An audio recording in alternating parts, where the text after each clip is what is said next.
qui c'est qu'on a aujourd'hui? Bien, c'est Catherine Veilleux de Roxane Cuisine. Allô? Comment ça va? Allô, les enfants? Ben oui, parce qu'elle a des très, très bonnes recettes. Puis effectivement, c'est allô les enfants, allô les ados, parce qu'aujourd'hui, on va parler de l'obésité juvénile. Oui. Parce que, écoute, tes recettes, là, on va se le dire, là, c'est pour toute la famille. Oui, c'est pas juste pour ma clientèle majoritairement plus de 60 ans, c'est vraiment pour toute la famille. On est une famille chez nous. Fait que je veux pas, je teste les recettes chez mes enfants. Là. Je parle comme si ce serait des rats de laboratoire, mais c'est quasiment ça. Quasiment ça. C'est des rats de cuisine. Ils sont juste pas dans une cage. Puis, des fois, ils se font des petites réserves dans leur garde-robe de chambre. C'est ça. Oui. Ah oui. Pour le bon de pinot, t'es rendu là. Peut-être que c'est pas une galette qui devait aller dans le frigidaire puis ça moisit dans la garde-robe. Non, là-dessus, ça va bien. Mais avant même de parler de ce sujet-là, là, en tant que parent, là, en tant que maman, là, je vais faire comme une espèce de disclaimer, d'avertissement que le sujet qu'on va parler aujourd'hui, là, c'est vraiment pas pour mettre de la pression aux parents. C'est pas pour qu'ils se sentent coupables. C'est vraiment dans la bienveillance puis prendre soin. Nos enfants, il faut en prendre soin. On juge personne. Non, c'est ça, exactement. Il faut juste avoir la prise de conscience puis y aller avec vraiment bienveillance envers l'enfant. Puis c'est vraiment c'est pas pour vous mettre de la pression, vous sentir coupable, vous sentir que vous avez échoué dans votre rôle parental, c'est vraiment pas ça. Moi-même, j'ai été un enfant obèse là. Fait que tu sais, les statistiques sont peut-être pas du bon côté de la chose, mais je pense que par mon témoignage, ça peut donner aussi l'espoir que c'est pas une fatalité. OK, t'auras pas nous autres, les mères, on a souvent cette peur-là de scraper nos enfants. Ouais. Vous les avez pas scrappés. Tout peut se replacer, puis je veux vraiment que ce soit mis au clair avant. Parce que oui, l'obésité juvénile, donc les enfants, est en hausse incroyable. Au cours des 30 dernières années, on dit que ça a doublé pour atteindre 25% chez les jeunes de 6 à 17 ans. Puis on estime qu'en 2021, selon l'Institut national de santé publique du Québec, 10% des enfants et des adolescents québécois seraient obèses. Là, on parle d'obésité, pas de surpoids. Ouais. Obésité, ça, c'est quand un IMC est égal ou supérieur à 95% de percentile. Puis ça, si vous avez des questionnements à savoir si votre enfant souffre de problèmes de poids, c'est vraiment une infirmière spécialisée, là, les super infirmières, un pédiatre ou le médecin de famille va pouvoir vraiment calculer ça, parce que je pense pas que ce soit la même façon de calculer versus un adulte qui est taille, poids au carré, etc. Là. C'est vraiment avec les percentiles comme nos bébés là, qu'on a suivis là, après la naissance. Là. Mais si vous avez des questions, je pense que c'est toujours très bon de voir un professionnel de la santé. Je sais pas si ça existe encore des nutritionnistes dans les écoles. Bonne question. Dans notre temps, ça existait.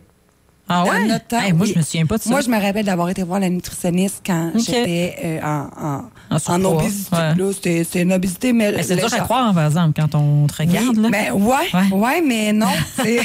J'ai des photos à l'appui. Là, j'ai montré ça à une gang de filles qui pensaient que j'avais tout le temps été sportive. J'étais comme, non, arrête. Moi, j'étais allergique au sport. Là, avant, moi, les cours d'éducation physique, là, puis le 1,4 km qu'il fallait faire, puis le léger navet, là, ça me dégoûtait, OK? Donc, pour ce qui est de l'obésité, les causes, on va parler des causes, OK? Oui. Puis encore là, je vais mettre un disclaimer parce que on pourrait facilement avoir tendance à dire « Ah, c'est la génétique ». J'ai un peu de difficulté personnellement avec ça. Parce que mais il y a peut-être un peu de ça, mais il n'y a pas juste ça, c'est ça. Non, c'est ça. Souvent, la génétique versus le mode de vie familial, les modes de vie qu'on a ensemble alimentaire, c'est plus, à mon avis, ça qui va teinter la santé physique de l'enfant versus la génétique. Tu sais, les gros os, à un moment donné, ils ont le dos large, je trouve. Là, tu comprends que des fois, c'est peut-être inconsciemment une façon de se déculpabiliser en tant que parent, de mettre ça sur la cause de la génétique. Mais est-ce que c'est la génétique ou c'est des patterns alimentaires qu'on reproduit de génération en génération? Comprenez-vous ce que je veux dire? Il y a des familles qui sont connues pour être grandes et costaudes. Oui. Est-ce que c'est toute la génétique ou c'est pas justement des habitudes qu'on transmet d'une génération à l'autre aussi? T'sais? Donc, les causes, évidemment, je dis évidemment, là, mais c'est les habitudes de vie des enfants. Donc, on parle de l'alimentation et on parle d'activité physique. L'alimentation, là, en tant que parent, c'est peut-être des petits changements à faire un pas à la fois, OK? Allez pas drastiquement, c'est sûr, votre enfant, il va faire un trouble d'opposition, pas possible. Là. Non, passez pas des croquettes de poulet avec la sauce aux cerises à du brocoli. Non, ça serait pas franchement décevant pour Vincent. C'est le seul enfant qui notre collègue. Mais, tu sais, déjà de remplacer, mettons, tout ce qui est boissons gazeuses, boissons sucrées, les jus, tu sais, toutes les boissons aromatisées au chocolat, quoi que ça, peut-être de remplacer ça plus par du lait ou juste de l'eau. Le liquide pas mal de base mais dans la vie. Mais tu sais, c'est de s'informer aussi parce qu'il y a beaucoup de gens qui pensent que de donner du jus à son enfant, c'est bon. Oui, mais c'est du jus. Mais non, il y a du sucre là-dedans, ça n'a même pas de bon sens. C'est du sucre naturel, ça reste du sucre qui va avoir un impact sur la glycémie. Puis, tu sais, vaut mieux, encore mieux les fruits frais. Au moins, tu vas avoir des fibres. Tu sais, déjà là, c'est déjà mieux. Là. Puis, tu sais, du jus, je veux dire... C'est pas si bon que ça. À l'occasion, c'est correct. Oui, même moi, j'en ai juste une fois de temps en temps pour mes enfants. Là. Mais tu sais, vraiment dans la boîte à lunch, jus de légumes, si possible, de l'eau. Juste ça, là. Ils ont tout ce qu'ils ont besoin. Tu sais, vraiment prioriser les fruits frais. L'alimentation aussi, c'est d'éviter, si possible, les collations transformées. Mais tu sais, je le sais, moi, tout, je suis une mère. Ça va vite. Manque de temps. Penses-tu que même si c'est ça ma job, que je cuisine tout le temps des collations maison granola? Non! Ça m'arrive des pâtes là, c'est décevant. Ah, je sais! Mais tu sais, ça fait partie de la réalité. Totalement. Ça prend une boîte de... C'est ça. Ça prend une boîte de bar-tendre puis de pâtes d'ours que quand tu n'as pas, justement, eu le temps de cuisiner, il faut que ça rembarque. Parce que... C'est ça. À un moment donné, on se mentira pas. Là. Mais non, c'est ça. Donc, y aller vraiment avec des collations, si possible, maison. On a un livre de collations disponible sur notre boutique en ligne. Donc, c'est 60 collations. Tu manques pas d'idées avec ça. Autant sucré que salé. Fais-le avec tes enfants. Ils vont aimer ça en plus. Puis c'est eux autres qui vont l'avoir fait. Puis les collations, tu sais, les enfants faire cuisiner un filet de porc, bouffe. Collation, oui. D'affaires collations, les enfants, ils aiment vraiment ça, là, versus plus les repas. Encourager les repas en famille sans distraction. Les enfants sont super chargés, je trouve, de nos jours, dans les activités. Les parents aussi sont à bout dans leurs horaires. Fait là, c'est tout le temps vite, à cause, tu manges sur le bord du comptoir, debout, tu sais, tu manges pas en même temps que tes enfants. Vraiment prendre le temps de s'asseoir puis de manger. Vraiment, là, en famille, non seulement c'est bon pour les habitudes de vie, mais pour les relations. De connecter avec son enfant. Puis de déconnecter le cellulaire et les tablettes aussi. Tout à fait. Prendre le temps, comment ça a été ta journée? Ah ouais, t'es l'ami. Ah ouais, tu fais un peu de mémérage un peu là, en même temps, là, mais de prendre le temps. Moi, là, c'est le souper, là, le midi, ils sont à l'école, là, mais le souper, c'est tellement important. On dirait c'est comme si on se retrouve là, toute la gang. Toute la gang. Bon, c'est pas tout le temps super... calme et reposant, mais on a le temps quand même de se poser puis de prendre du temps. T'as 3 gars, hein? 3 gars. Mais en même temps, on les a voulu, ces enfants-là. Fait qu'il faut quand même prendre le temps. Oui.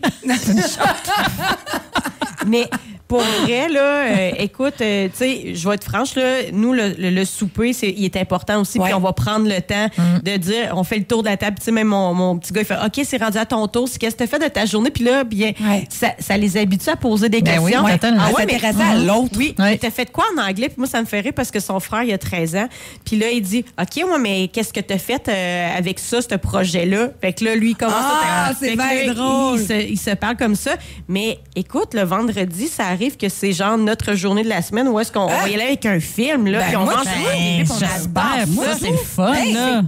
C'est notre récompense de la semaine. Oui, mais quand on est plus vieux, on s'en rappelle. Parce que, tu sais, moi, j'en ai pas d'enfants, mais je me rappelle, moi, c'était tout le temps des soupers en famille, tout le temps, puis on jasait, puis on avait du fun. Puis des fois, c'était, hey, on va manger devant la télé, ou ta collation devant la télé, devant un film. Je m'en souviens, tu sais, parce que c'était le fun. Tu sais, nous autres aussi, le vendredi, le samedi, là, moi puis mon mari, là, on fait souper les enfants, quand ils sont couchés, on soupe tout seul. Oui, c'est tard, tu sais. On n'entend rien, on profite.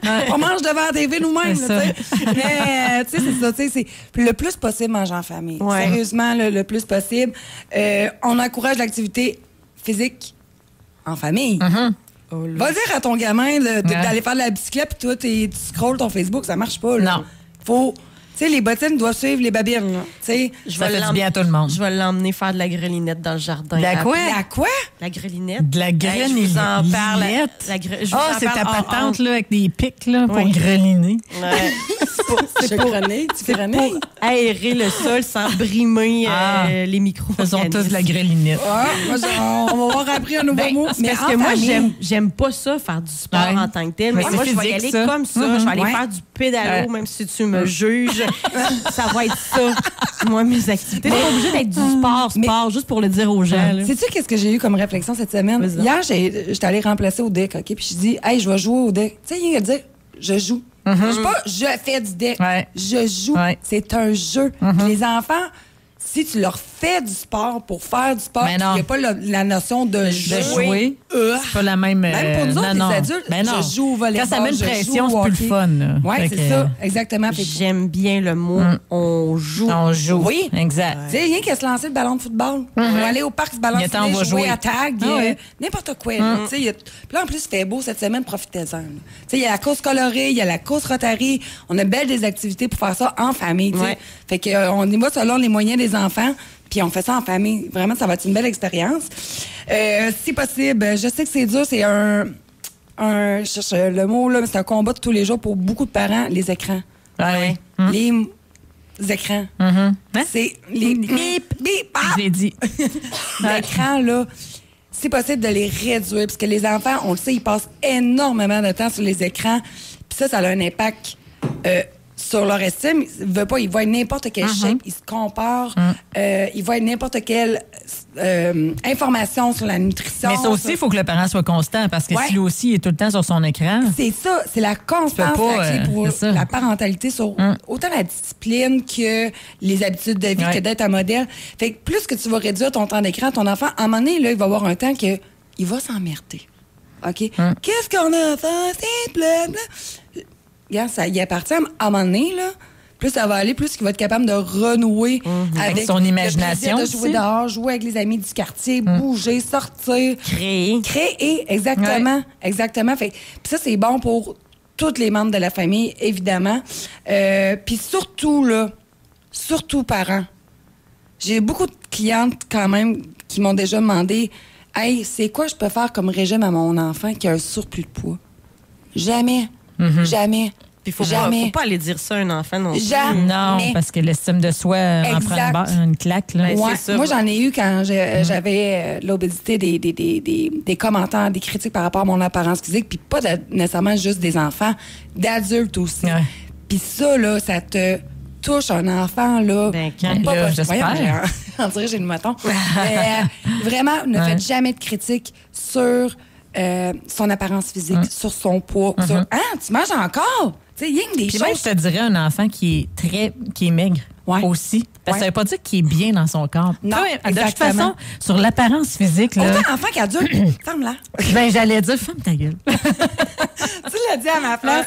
Mais tu sais, c'est ça. En gros résumé, il faut être des exemples pour nos enfants, les accompagner là-dedans, être à l'écoute aussi. S'ils disent qu'ils sont pas bien dans leur peau, OK, qu'est-ce qu'on peut, pas que tu peux, qu'on peut faire en famille, tu penses, pour prendre un virage plus santé.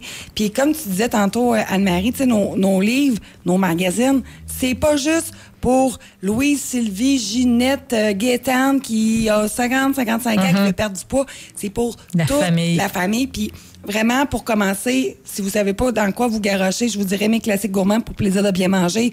Il y a de toutes sortes de recettes là-dedans. Puis vous pouvez inviter votre enfant à le feuilleter, donner des post-it, puis colle des post-it. Tu veux que maman ou papa cuisine ou qu'on cuisine en famille ensemble. Merci. Merci. On se revoit pour la dernière dans 2 semaines. Oui. Allez, bye. La chronique Qu'est-ce qu'on mange vous a été présentée par Roxane Cuisine. Difficile de cuisiner des repas qui sont simples, faciles et qui vont plaire à toute la famille? Catherine Roxane Veilleux vous propose des solutions simples et efficaces pour rendre la cuisine agréable, amusante et plus santé. Son magazine Roxane Cuisine vous aidera à gravir une étape de plus vers l'amour de soi et le développement d'une relation plus saine avec la nourriture.